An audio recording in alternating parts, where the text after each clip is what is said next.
Welcome back to Morning at NTV. Remember, the hashtag is still on, hashtag Morning at NTV, and today we're talking about remuneration. And as I promised before we went on the break, we will be having Dr. Douglas Opio, Mr. Douglas Opio, who is the Executive Director of the Federation of Uganda Employers, and he is actually also an Executive Council member of the East African Employers Organization. He holds a Master's of Bachelor Administration, a Bachelor of Development Studies, and a postgraduate diploma in private sector growth. So he is the person to talk to this morning, and for the past 8 years he has been working on labor employment matters both locally and internationally, and he is a strong proponent for sustainable growth in employment. So welcome to the show. Thank you so much. Today we are talking about employment. We acknowledge the fact that the Federation of Uganda Employers is pretty much on the formal sector and not on the informal sector. But as you watched when we were engaging people on the ground in the informal sector, the border riders, the SMEs, the major issue that is coming is they work so hard but they get so little. Yeah. What do you have to say about that, and what can you tell them, and how can they go about it to just make sure that then they're in a position to be confident enough to actually ask for better deals, since it's a sharing deal? Yeah, sure. Now, remuneration is directly linked to value. So if you look at the value we generate, especially in the informal sector, is low value. And that also explains why we have low remuneration. I was watching it, the gentleman was talking about a cup of tea at 2,000. Now that's different from the formal sector cup of tea. It's much highly priced. So you cannot expect a higher remuneration when the value you generate is low value. So to get a higher remuneration, you must justify that you're creating more value. Creating more value. And any employer would be happy to pay you a higher price. Okay, so for example, what should you tell a border rider who is in a kind of partnership deal with a border owner?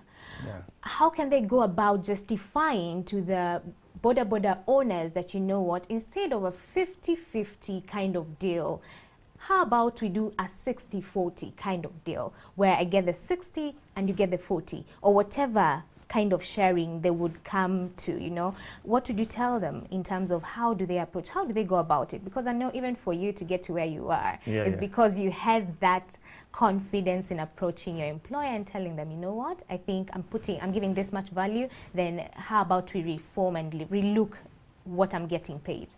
I think it's a negotiated arrangement, first of all.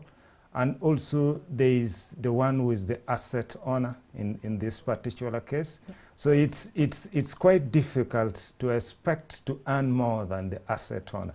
That's first expectation that I must note is unrealistic. So it's not possible for the border guy to get 60% and the owner of the bike to get a 40%. So it's a done deal, 50-50? 50-50, I think, would be the fairest you can come to, because there must be a reason for someone to invest, essentially. Because by investing, it takes on quite a number of risks. For instance, the repair of the bike is not the responsibility of the bike rider. If the bike gets lost, the boss is under pressure to replace that bike. So there are a lot of things that come into play. If he's a registered business person, you have seen safe borders around, he has to pay his lances. Even when he's not a registered or a lances operator, he still has to pay his taxes. He still has to meet other costs. So it's unfair to expect the asset owner to get the smaller proportion. So it all boils down to the productivity of the border rider to ensure that they, you know, transport as many clients as possible so they can maximize on the after day kind of revenues they will get. Absolutely, because that's what you use to negotiate. You explain to your boss, this is the value I'm generating. So based on this value, I think it's only fair that you pay me this much. And the boss also would be quaking, if I lose this guy, then I'm losing quite a lot. But if you're not generating much value, it's difficult for you also to come and try and negotiate for a higher pay, because it will just simply tell you, no, I will get somebody else. But it's not as easy to say I will get somebody else if the one who is working at the moment is generating much more value. Okay, so it all boils down to productivity and what you have to bring on the table in monetary value. I agree. Okay, let's now shift gears to the formal sector, where you are the big man at. Yes. Still, okay, in the informal sector, we've had these issues, people feeling that they're being, you know, overworked and getting less pay. Exploitation comes into play. And it's the same thing in the formal sector. So as the Federation of Uganda Employers, what have you done to try and, you know, handle that on a personal front and also on a, you know, on a general front to ensure that employees get paid for the value they give?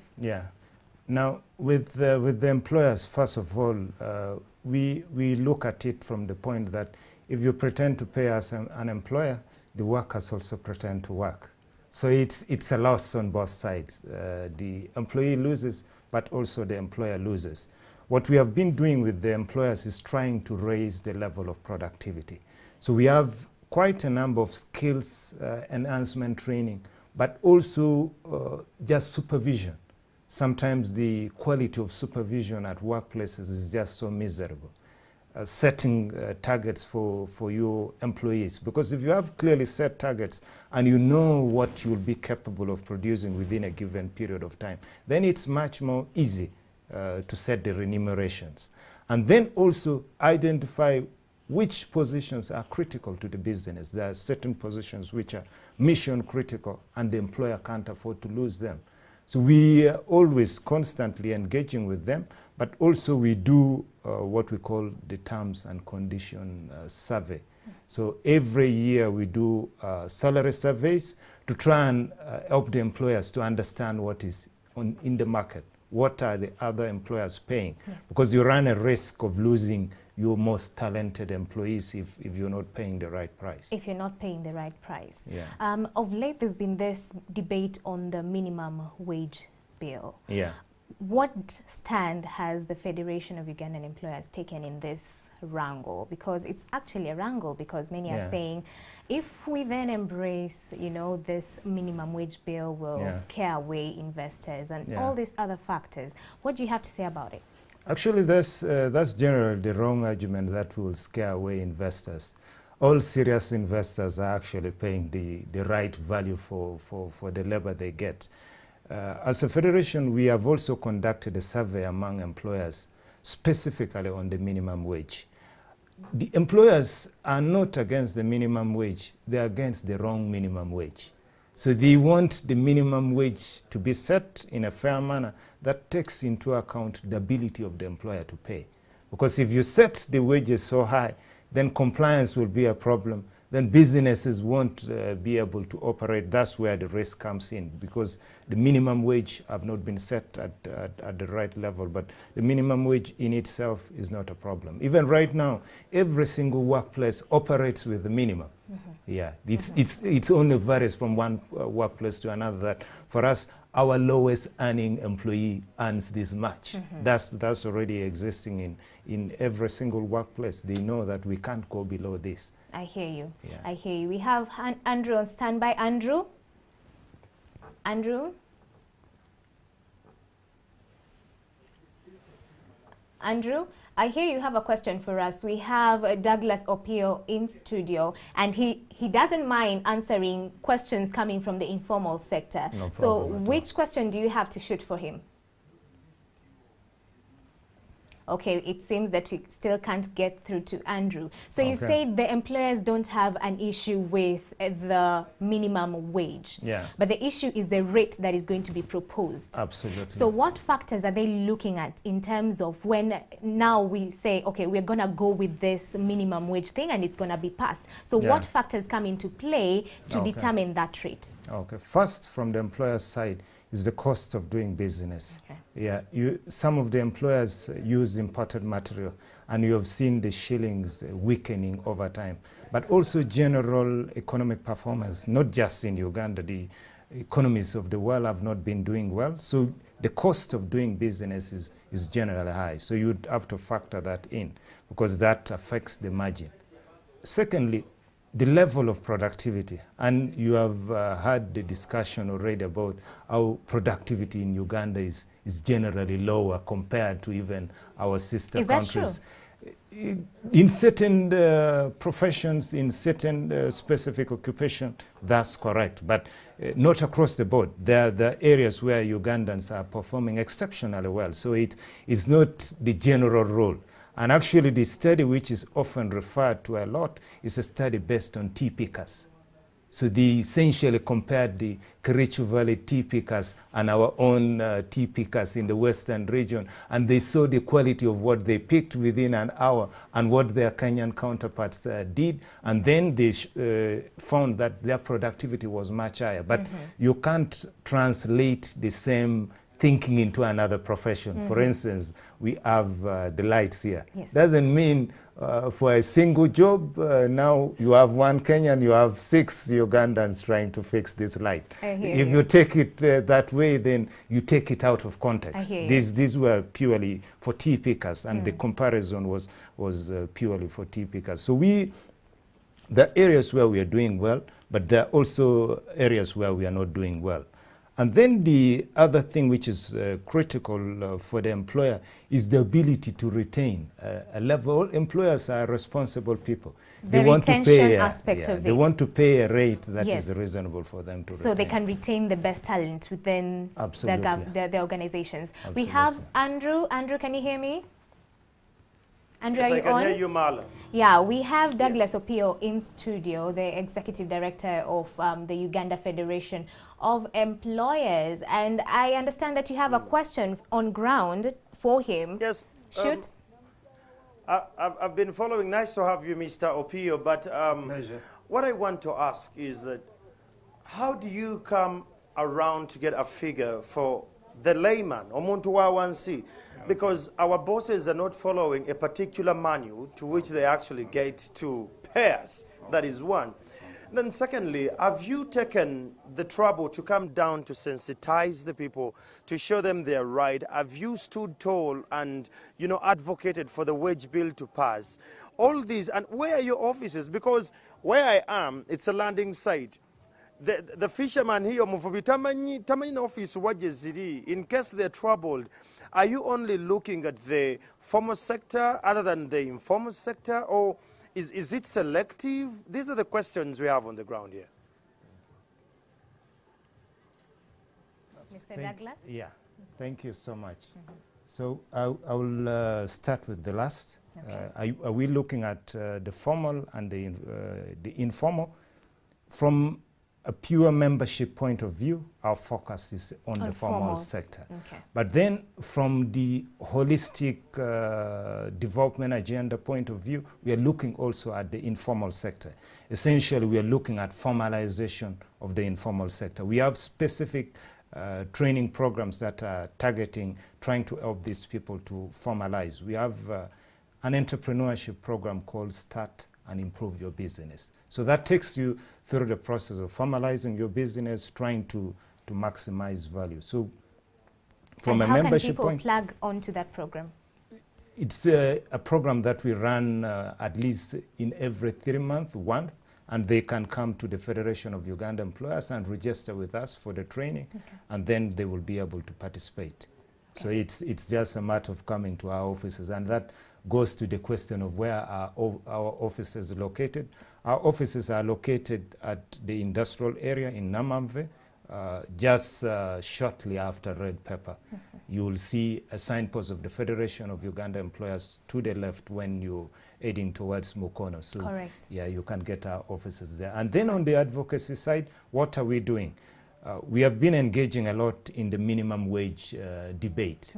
The Federation is represented on the Minimum Wage Advisory Board, which has been working towards setting an appropriate minimum wage for the country.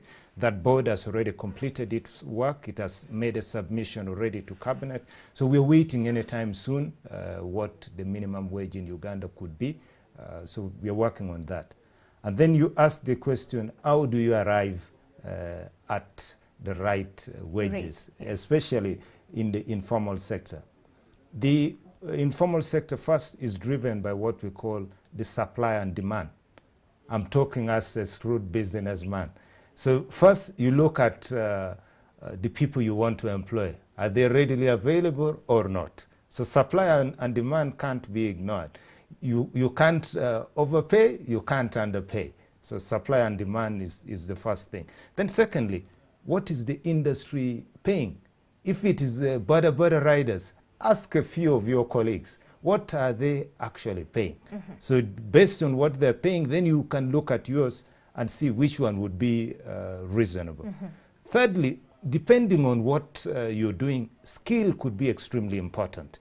So if you're a restaurant person, for instance, there are certain people with very nice skills, and when they cook, customers will always come back. So skill is also important. So you also have to consider the skill of the person that you want to engage.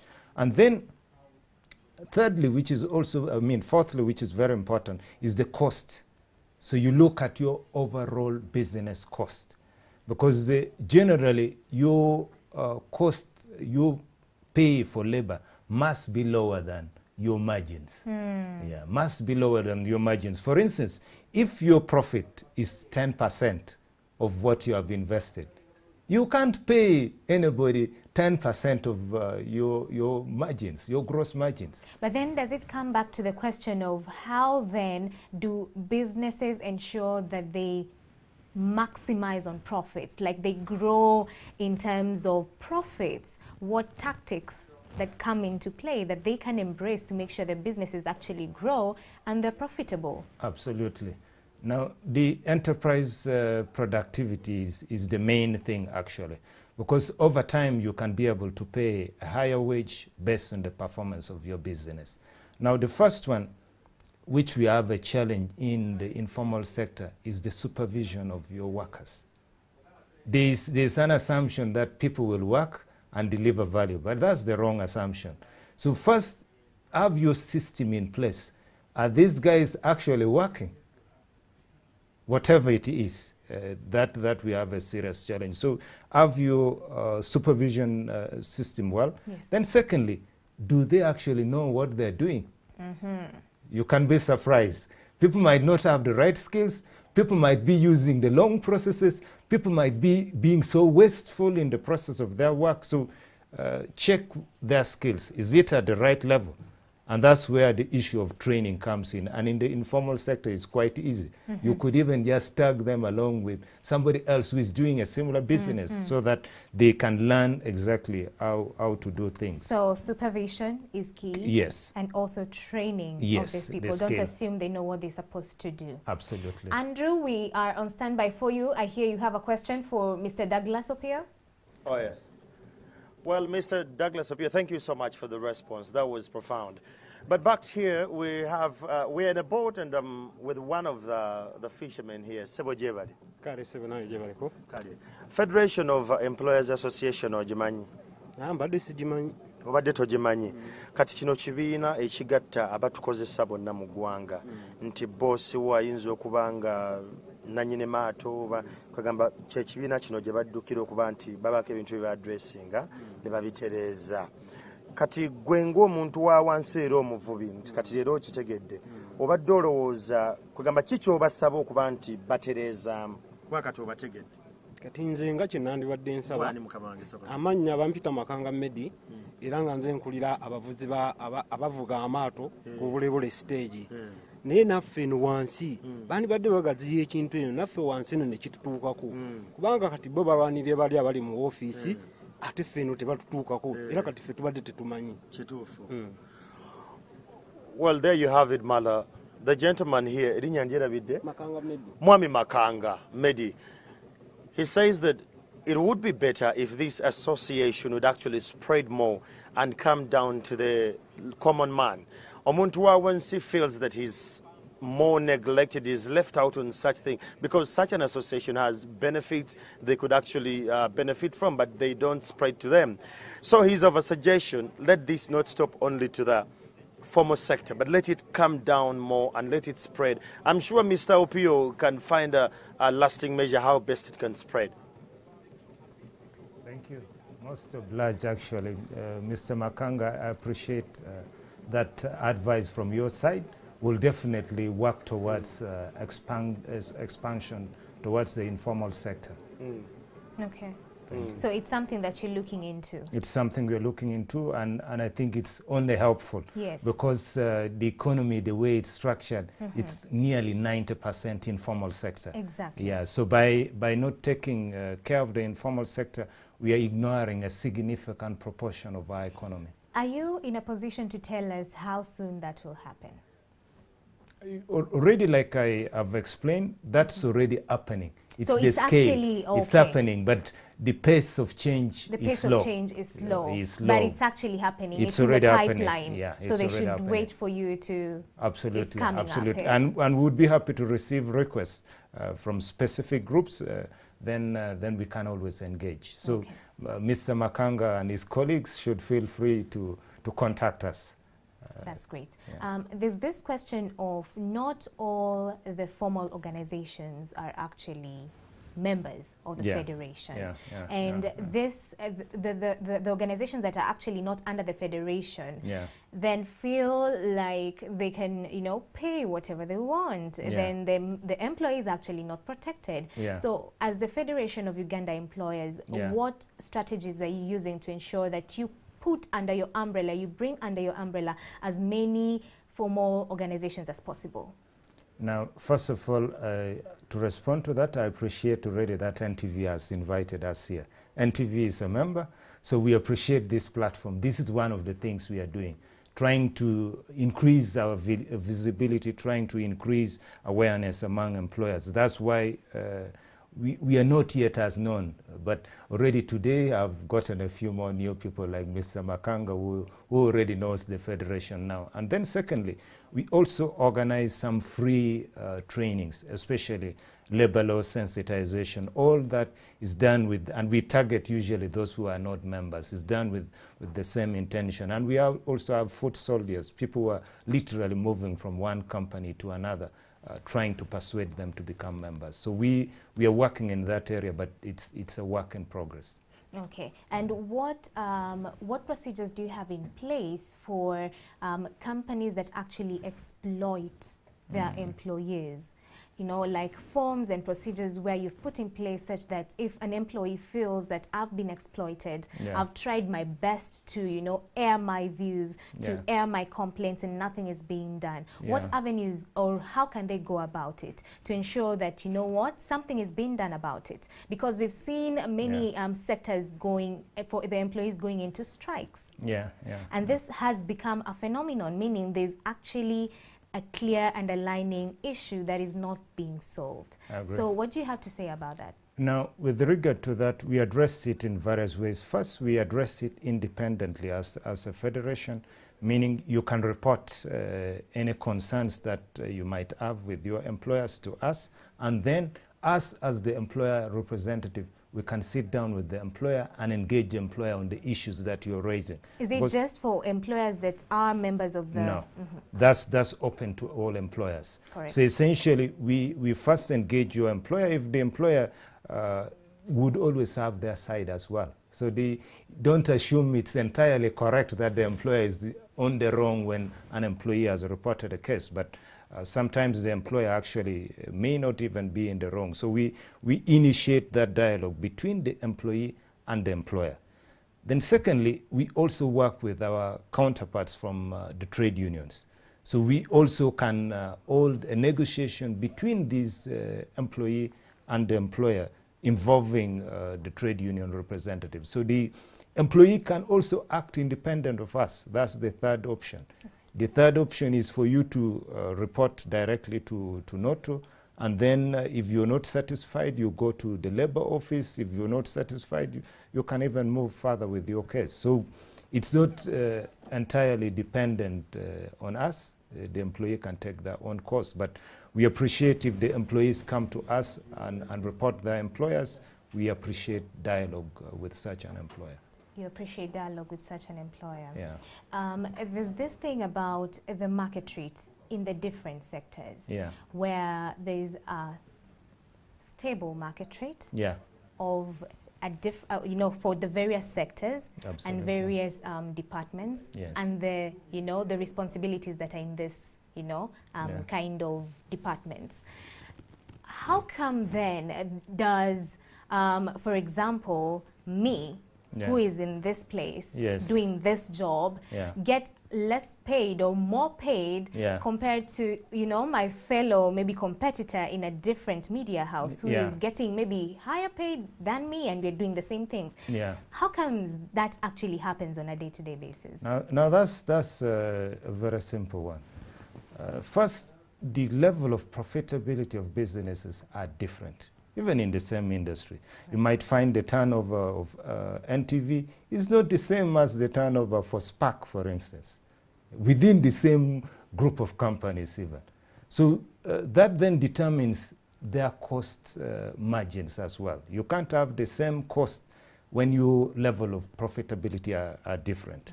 Then secondly, the quality. I've explained a lot about value and productivity. Correct. So the value that you might be delivering might be higher compared to the value another one is delivering. You might be having 1 million followers, meaning the viewership of even NTV is much more widespread compared to another person presenting a similar program, reaching, let's say, 10,000 people. Correct. Yeah, so the value you bring also determine how well you're paid. So it boils down to the profitability of the organization and also the value that you bring that can be justifiable. Absolutely.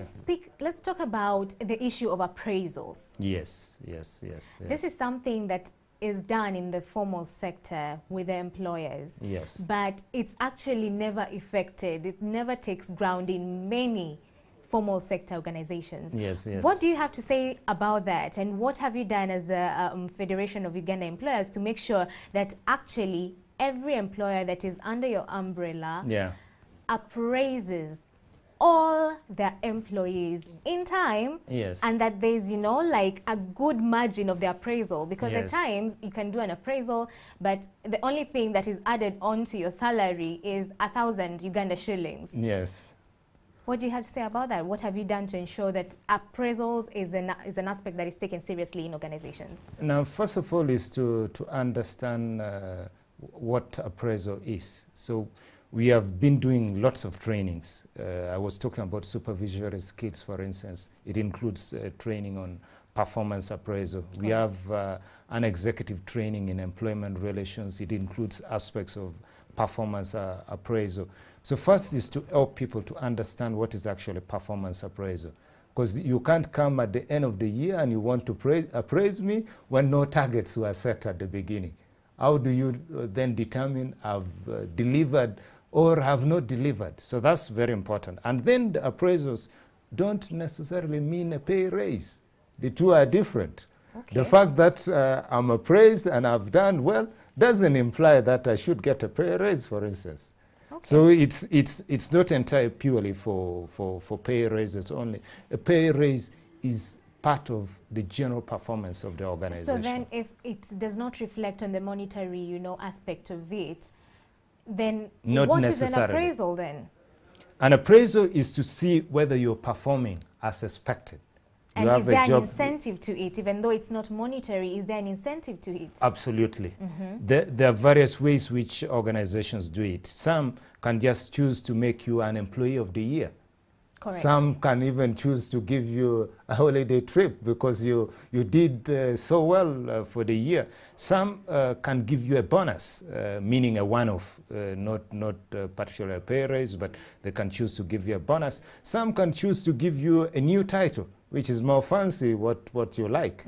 Or some can actually decide to promote you. So an appraisal is directly pegged on with an incentive.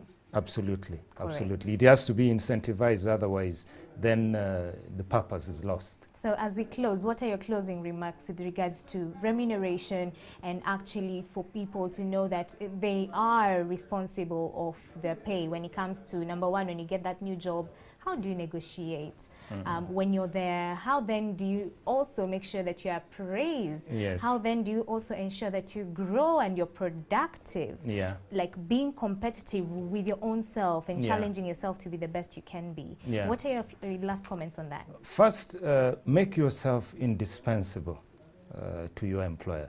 Meaning, make yourself somebody the employer would dread to lose.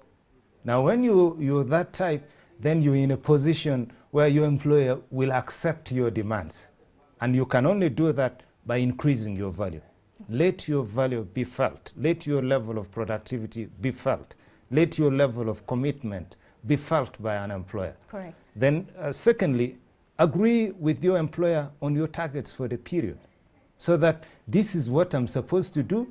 Have I delivered it? Have I not delivered it? And then consistently seek for improvement. Correct. Improve your skills, whatever it is, any occupation. Be on the lookout. What are the opportunities for me to improve, enhance my skills? If you do that, you will be in a much better position. You will come to the employer and negotiate for a wage which he will be very happy to pay. Correct. Thank you so much for coming on the show. A pleasure. So you've heard it from the horse's mouth. Make sure that you are as productive as possible, even if it means to self-educate, challenge yourself on a day-to-day basis to be the best that you can be. And when you negotiate with your employer, ensure that you put, targets. Targets are good because then they push you to be the best you can be. Have time-based targets. And the other thing, like he said, ensure that you are unstoppable, because when you are unstoppable, when you know your skill and you know your job and you do your best, then the employer has no other options than to hear and heed to your demands. We have Flavia on standby. Flavia, can you hear me? Yes, I can, Mala. How are you? I'm fine, thank you. Interesting discussion you're having in studio. Yes. And I understand you have Dr. Micha Gwan with you? Yes, I do. Looking forward to this conversation because he actually helped me understand better how to rate and value myself in the industry. So I'm looking forward to that. If you're watching, grab a paper, pen. If you're digital, fine, grab your phone. You have to take notes. But that's after the break.